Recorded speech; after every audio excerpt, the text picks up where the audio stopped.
Now, it sounds like the plot of a Hollywood movie.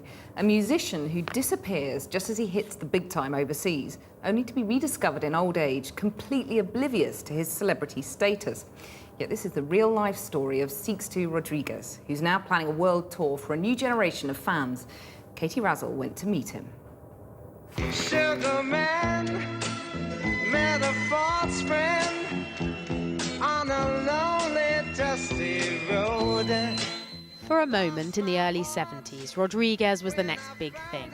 He was compared to Bob Dylan. His 2 albums were critically acclaimed, but they barely sold. So the albums flopped. The records gathered dust, only available in specialist record shops like this one. And Rodriguez resigned himself to a life of obscurity. But a bootleg copy of this album ended up in South Africa.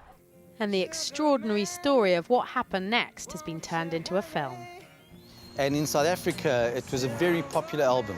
It was one of the biggest albums of the day. This was a country riven by segregation, and the anti-establishment message of a Mexican-American folk musician chimed with white people opposed to apartheid. Rodriguez's album sold 500,000 copies, but he didn't receive a penny. The mythology grew. And then we found out that he had committed suicide. He set himself alight on stage and burned to death in front of the audience. I'd love it if you signed our record. But Rodriguez didn't die. We have his signature to prove it. He says for decades he had no idea he was actually a star, owed thousands in royalties. I didn't believe any part of it, even the second part that there were royalties, because I didn't believe the first part, that I was anything in South Africa.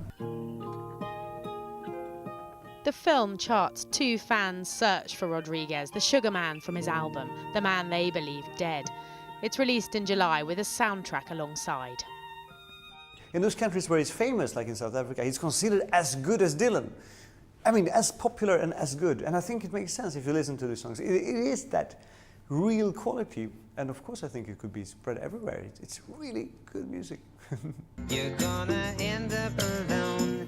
Rodriguez spent years doing back-breaking manual labour in his hometown Detroit, but he's remarkably free of bitterness towards those who made money from his music while he toiled. He's just pleased to be back.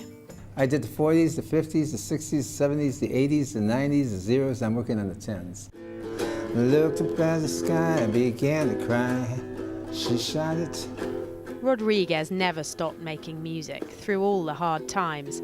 His story a lesson, perhaps, in never giving up hope. All right, is that okay? All right.